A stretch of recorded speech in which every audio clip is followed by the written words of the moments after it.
attention, ne dites jamais à un dauphin que c'est le plus joli des poissons, car ce n'est pas un poisson. Non, non, c'est un mammifère marin. Et comme tout mammifère, il est obligé de respirer hors de l'eau, sinon il risquerait de se noyer. Au parc Astérix, nous avons d'autres mammifères marins. Mesdames et messieurs, voici venir de ci de là, quart à un quart, notre magnifique Otarie.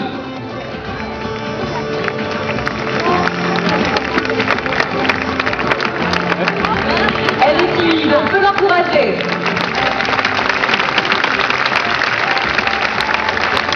Vous pouvez apercevoir Smack. Smack est un jeune mâle âgé de 5 ans. C'est une otarie de Californie et on peut aussi l'appeler lion de mer.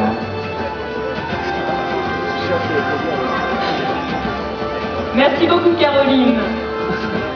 Smack est très timide. Nous le retrouverons peut-être tout à l'heure pour faire mieux connaissance. Bien, revenons à nos dauphins. Stéphane, où vivent généralement les grands dauphins? Les dauphins vivent dans toutes les mers tempérées du globe, comme celles qui bordent notre littoral, la Manche, la Méditerranée et l'océan Atlantique. Et ici, c'est une eau de mer reconstituée. Absolument, et ils vivent dans 3 bassins, celui que vous voyez et 2 autres situés sous les gradins. Chaque jour, il faut préparer à notre groupe de dauphins 80 kilos de poissons. Au menu, harengs, prates, maquereaux, capelans, merlans, bref, un dîner presque parfait. D'ailleurs, en mer, les techniques de chasse sont très élaborées. Et il faut savoir que le dauphin peut descendre jusqu'à 200 mètres de profondeur. Au quotidien, l'équipe des soigneurs est aux petits soins. Auscultation et même tests sanguins sont nécessaires pour suivre la bonne santé de nos cétacés. Pour le suivi médical, la relation du soigneur avec l'animal permet l'observation quotidienne. Ainsi, quel que soit le soin, le dauphin se laisse totalement faire et en toute quiétude. Voici par exemple la position pour la prise de sang. Nous sommes aussi assistés d'un vétérinaire qui vient nous aider pour le bon suivi de nos animaux. Et même des échographies sont effectuées pour surveiller la gestation des femelles. Ce fut le cas pour Femke, la maman d'Equinox. Voici d'ailleurs la position pour l'échographie. Stéphane, combien de temps la femelle porte-t-elle son petit? La femelle porte son petit pendant 12 mois. Et combien de temps va durer l'allaitement? Environ 24 mois. Ça, c'est de l'instinct maternel. Et les otaries, il faut également les chouchouter, sinon c'est la crise de jalousie. Tout à fait. Nous leur prodiguons exactement les mêmes soins qu'à nos dauphins.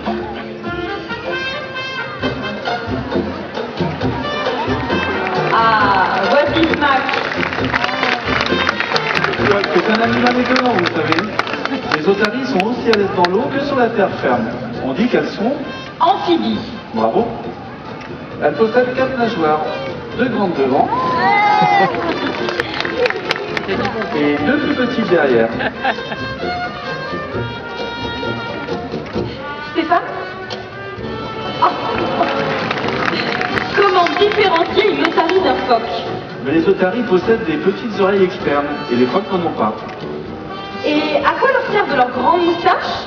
Elles leur permettent de repérer leur proie, même de minuscules crustacés.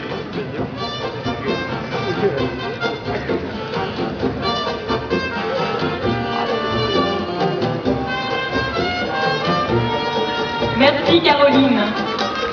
Au revoir Smack.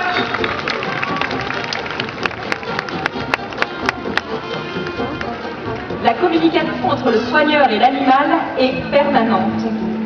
Mais dites-moi Stéphane, comment faites-vous pour communiquer avec eux? Le dauphin est curieux, ainsi il apprécie l'activité. Mais il faut savoir que rien n'est forcé avec l'animal. On s'appuie simplement sur les aptitudes et les capacités naturelles de chaque dauphin. Et pour lui enseigner un exercice, on communique beaucoup avec lui par des caresses, la voix, mais aussi grâce à 2 accessoires. Tout d'abord, le sifflet ultrason. Il nous permet d'indiquer à l'animal qu'il a bien exécuté l'exercice. C'est en quelque sorte un bravo, un remerciement. Voici notre deuxième accessoire. Il nous sert à dessiner les mouvements que l'on souhaite apprendre au dauphin. Alors, première étape, le dauphin vient en contact. Deuxième étape, il réalise le dessin de l'exercice souhaité. Et enfin, troisième étape, il exécute parfaitement la figure.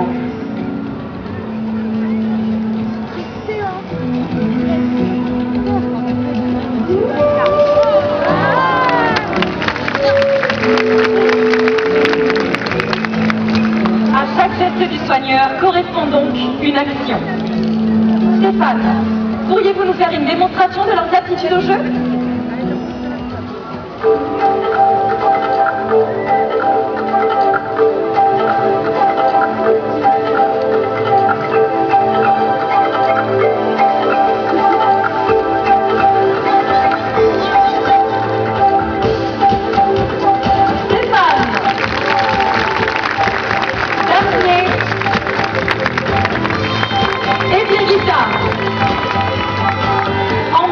Les dauphins jouent avec tout ce qu'ils trouvent, par exemple des algues.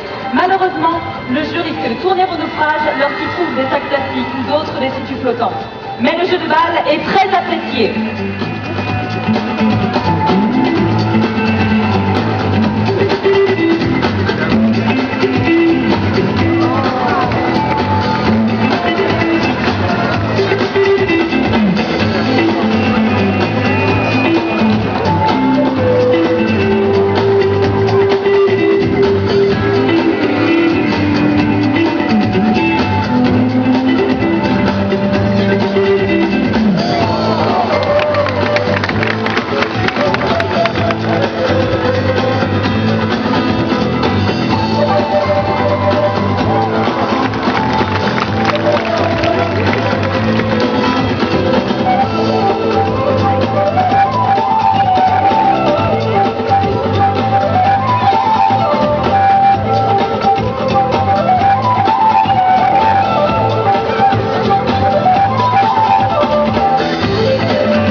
Les dauphins sont des animaux très sociables, mais parfois ils peuvent être agressifs pendant leur jeu, leurs rapports amoureux ou sociaux.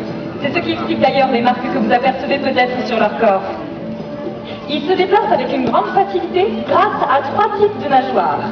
Tout d'abord, ces nageoires pectorales, qui lui permettent de se diriger un peu à la manière d'un gouvernail.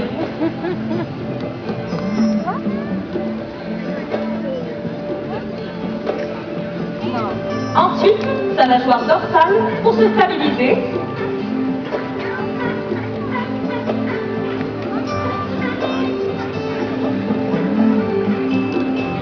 Et enfin, sa puissante nageoire caudale qui lui permet de se déplacer à plus de 40 km/h.